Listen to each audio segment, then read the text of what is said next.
Hello student, मैं अंकित गुप्ता स्वागत करता हूं आपका आपके अपने यूट्यूब चैनल ऑनलाइन स्टडी पर। तो आज मैं आपके लिए फिर से एक नया वीडियो लेकर आया हूं। इस वीडियो में पढ़ने वाले हैं गोलीय दर्पण से संबंधित कुछ महत्वपूर्ण परिभाषाएं। क्या पढ़ने वाले हैं?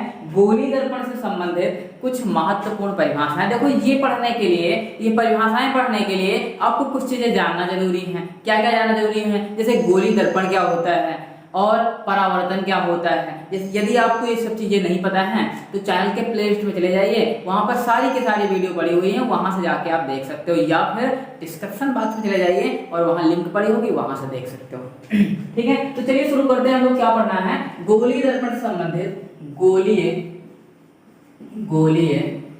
दर्पण से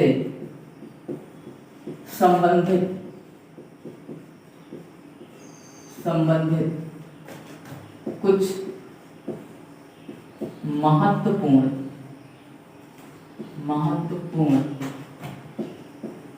परिभाषाएं।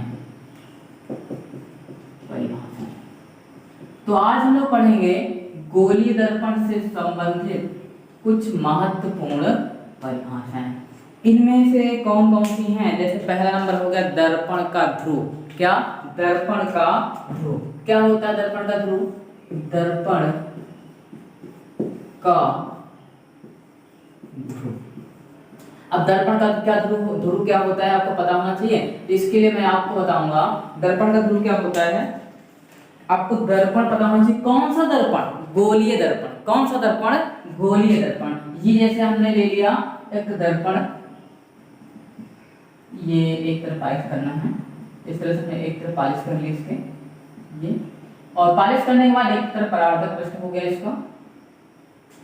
तो इस दर्पण के ध्रुव क्या होता है? इस दर्पण के परावर्तक तल के मध्य बिंदु को, मध्य बिंदु मतलब बिल्कुल सेंटर, बीच का बिंदु, ठीक है, उसी को दर्पण का ध्रुव कहते हैं। यानी अगर ये 10 सेंटीमीटर की है तो 5 पर एक ऐसा बिंदु मिलेगा जो बिल्कुल सेंटर पर होगा, उसी को दर्पण का ध्रुव कहेंगे। और इसे P से प्रदर्शित करते हैं। किससे प्रदर्शित करते हैं?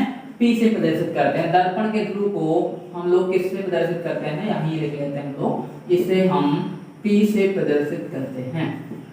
ठीक, तो ये दर्पण का ध्रुव हो गया। अच्छा, दर्पण होता क्या है आपको पता है? ये मैंने ऐसे बना दिया है, तुमको 3D में नहीं दिख रहा है। देखो, दर्पण मतलब हो गया, मैंने बताया था दर्पण क्या होता है। गोली पृष्ठ के किसी खोखले गोले से काट कर गोली पृष्ठ निकाला जाता है, ठीक है। तो किसी खोखले गोले से काट के निकाला जाएगा तो वो तो भी गोलाकार, कुछ अर्धगोलाकार होगा, मतलब कुछ कटोरे जैसा। कैसा होगा? कटोरे जैसा। तो इस तरह से ये कटोरे जैसा है और इसमें प्रकाश जब पड़ेगा टकरा के पूरा का पूरा चारों तरफ से आएगा, ठीक है। उसी के मध्य बिंदु को हम लोग क्या कहते हैं? दर्पण का ध्रुव कहते हैं। परिभाषा लिखनी पड़ेगी। अगर परिभाषा लिखना है तो आप लिख सकते हो, हम बोल दे रहे हैं। क्या लिखोगे आप? गोलीय दर्पण के परावर्तक पृष्ठ के मध्य बिंदु को दर्पण का ध्रुव कहते हैं, ठीक है। तो चलिए अगली परिभाषा पे चलते हैं। अगली परिभाषा क्या हो जाएगी? वक्रता केंद्र। वक्रता केंद्र। अब ये वक्रता केंद्र क्या होता है देखिएगा। वक्रता केंद्र, देखो, ये जो दर्पण होता है, और थोड़ा बड़ा बना लेते हैं। ये जो दर्पण होता है, आप लोग जानते हो, किसी न किसी खोखले गोले से काट कर निकाला गया होता है। अच्छा, कौन सा दर्पण है ये? अवतल दर्पण है। कौन सा दर्पण है? अवतल दर्पण है। इसे किसी न किसी खोखले गोले से काट कर निकाला जाता है। मान लीजिए ये गोला यही था, इस गोले से काट कर इसको निकाला गया है। अगर इस गोले से काट कर निकाला गया है तो इसका कुछ ना कुछ केंद्र रहा होगा। क्या रहा होगा? केंद्र रहा होगा, और उसी केंद्र को वक्रता केंद्र कहते हैं। आसान ना? आप क्या कहोगे? गोलीय दर्पण जिस खोखले गोले के गोलीय पृष्ठ का भाग होता है उसके केंद्र को वक्रता केंद्र कहते हैं। फिर से बता दें एक बार, आप कहोगे गोलीय दर्पण जिस खोखले गोले के गोलीय पृष्ठ का भाग होता है उसके केंद्र को वक्रता केंद्र कहते हैं। तो इस तरह से हमने वक्रता केंद्र भी पढ़ लिया, ठीक है। अब हम लोग क्या पढ़ेंगे? अब हम लोग पढ़ेंगे वक्रता त्रिज्या। क्या? वक्रता त्रिज्या। ये वक्रता त्रिज्या क्या होती है? वक्रता त्रिज्या क्या होती है ये भी देखिएगा। देखो, वक्रता त्रिज्या के लिए भी बिल्कुल आसान है। अब ये जो केंद्र है और केंद्र से जब परिधि को कोई हम रेखा मिला देते हैं ऐसे, वो क्या कहलाती है? वो त्रिज्या कहलाती है। क्या कहलाती है? त्रिज्या कहलाती है। यहाँ मिला दे ये भी त्रिज्या, ये मिला दे ये भी त्रिज्या, ये मिला दे सारी के सारी त्रिज्या ही कहलाएंगे। तो इस तरह से आप वक्रता त्रिज्या की परिभाषा क्या बताओगे? कहोगे गोलीय दर्पण, गोलीय दर्पण जिस खोखले गोले के गोलीय पृष्ठ का भाग होता है उसकी त्रिज्या को वक्रता त्रिज्या कहते हैं। फिर से सुनिएगा, गोलीय दर्पण जिस खोखले गोले के गोलीय पृष्ठ का भाग होता है उसकी त्रिज्या को वक्रता त्रिज्या कहते हैं। तो इस तरह से हमने वक्रता त्रिज्या भी जान लिया। अब हम लोग क्या जानेंगे? अब अगली हेडिंग हमारी हो जाएगी मुख्य अक्ष। क्या? मुख्य अक्ष। ये मुख्य अक्ष क्या होता है भाई? मुख्य अक्ष क्या होता है ये भी जान लेते हैं। देखो ये हमारा, फिर से इसको मिटा के दोबारा बनाते हैं। ये हो गया दर्पण। हर बार अवतल ही क्यों बना रहे हैं? कोई जरूरी नहीं, आप चाहो तो उत्तल बना सकते हैं। ठीक है, ये हमने एक दर्पण बना लिया जो कि कौन सा है? अवतल दर्पण है। अब इस दर्पण का मैंने कहा दर्पण का ध्रुव पोल इसको कहते हैं, किससे प्रदर्शित करते हैं? P से प्रदर्शित करते हैं। यहाँ पर हो गया इसका P यानी दर्पण का ध्रुव हो गया। ये आपका हो गया दर्पण का ध्रुव। और वक्रता केंद्र भी होगा कहीं ना कहीं, ऐसे बना ले अगर ये, तो यहाँ पर कहीं वक्रता केंद्र होगा। अच्छा, वक्रता केंद्र किससे प्रदर्शित करते हैं? नहीं बताया मैंने। वक्रता केंद्र को प्रदर्शित करते हैं C से। किससे प्रदर्शित करते हैं? C से प्रदर्शित करते हैं। लिख लो यहीं पर, C से प्रदर्शित करते हैं। वक्रता त्रिज्या को किससे प्रदर्शित करते हैं? वक्रता त्रिज्या को प्रदर्शित करते हैं R से। किससे करते हैं? R से। और मुख्य अक्ष पढ़ने जा रहे हो आप, तो मुख्य अक्ष क्या होता है? आप कहोगे दर्पण के ध्रुव तथा वक्रता केंद्र से होकर जाने वाली रेखा को दर्पण का ध्रुव कहते हैं। फिर से सुनो, दर्पण के ध्रुव तथा वक्रता केंद्र से होकर जाने वाली रेखा को मुख्य अक्ष कहते हैं, दर्पण का मुख्य अक्ष कहते हैं। तो मुख्य अक्ष क्या हो गया? दर्पण के ध्रुव तथा वक्रता केंद्र को मिलाने वाली रेखा ही क्या कहलाएगी? मुख्य अक्ष कहलाएगी। तो हमने मुख्य अक्ष भी पढ़ लिया। अगली हेडिंग क्या हो जाएगी? अगली हेडिंग हो जाएगी मुख्य फोकस। मुख्य फोकस मोस्ट इंपॉर्टेंट है। मुख्य फोकस क्या होता है? मोस्ट इंपॉर्टेंट है। देखो क्या होता है, ध्यान से सुनिएगा। मुख्य फोकस क्या होता है? देखो, मुख्य फोकस के लिए आप एक दर्पण बना लो, जो कि हमने ये बना लिया अवतल। अब आप कहोगे हर बार अवतल में बताया जाता है, चलो हम उत्तल भी बना लेते हैं। ठीक, तो ये हमने बना लिया, ये कुछ इस तरह से। ये कौन सा बन गया? ये उत्तल बन गया। ठीक है, ये उत्तल दर्पण है। ये कौन सा है? अवतल दर्पण है। इसका एक मुख्य अक्ष भी खींच लिया। अभी बताया मैंने मुख्य अक्ष किसे कहते हैं?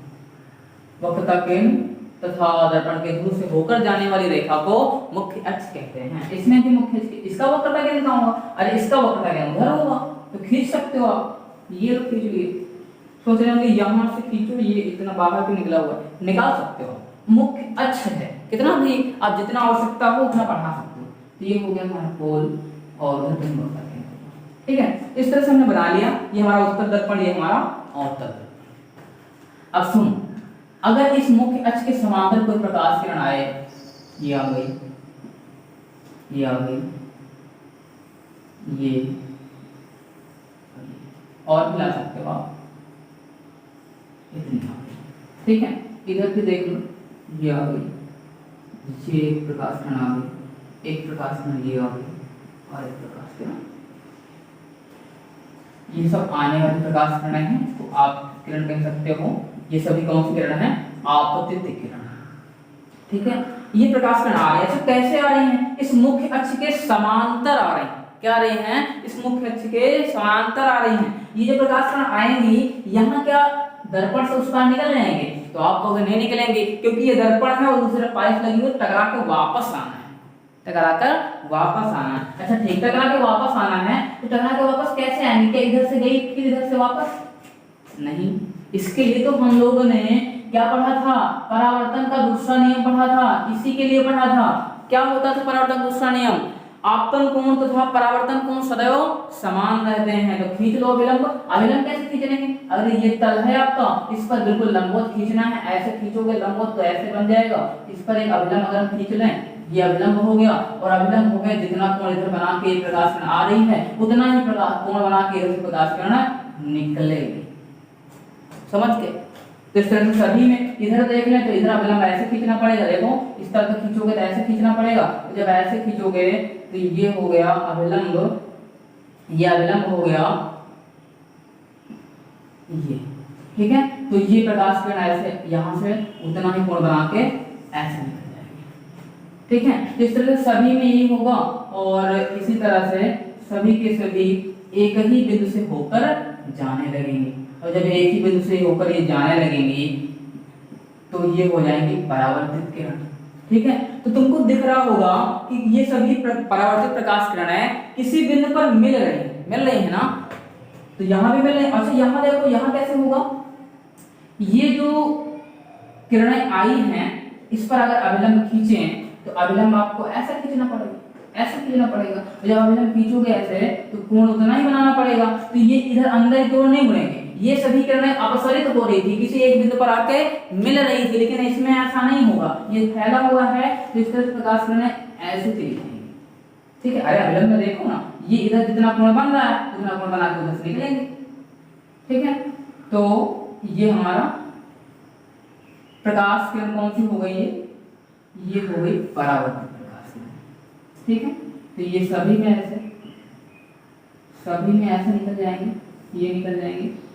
अब आपको हम अगर पूछें ये कभी कहीं मिलेंगे तो नहीं मिलेंगे, तो नहीं मिलेंगे तो हमको ऐसा प्रतीत हो रहा है कि ये सभी प्रकाश किरणें जो जा रही हैं कहीं इधर से निकल कर जा रही हैं। आपको क्या लगेगा, ये सभी प्रकाश इधर फैल रहा है, तो मतलब ये हुआ इधर कहीं ऐसे अगर मिलाएं ये, तो ऐसा लगता है कि किसी एक बिंदु से ये प्रकाश यहाँ से निकल कर जा रहा है, ठीक। और जिस बिंदु से निकल के जा रहा है उसी को हम लोग बोलते हैं मुख्य फोकस। क्या बोलते हैं, मुख्य फोकस। इसे हम लोग किससे प्रदर्शित करते हैं, इसे हम लोग F से प्रदर्शित करते हैं, और यहाँ जिस बिंदु पर मिल रही हैं उसको बोलते हैं मुख्य फोकस। इसको भी हम लोग कैपिटल F से प्रदर्शित करते हैं। इस तरह से मुख्य फोकस की परिभाषा क्या हो गई, आप कहोगे गोलीय दर्पण के मुख्य अक्ष के समांतर आने वाली प्रकाश किरणें परावर्तन के पश्चात जिस बिंदु पर मिलती हैं अथवा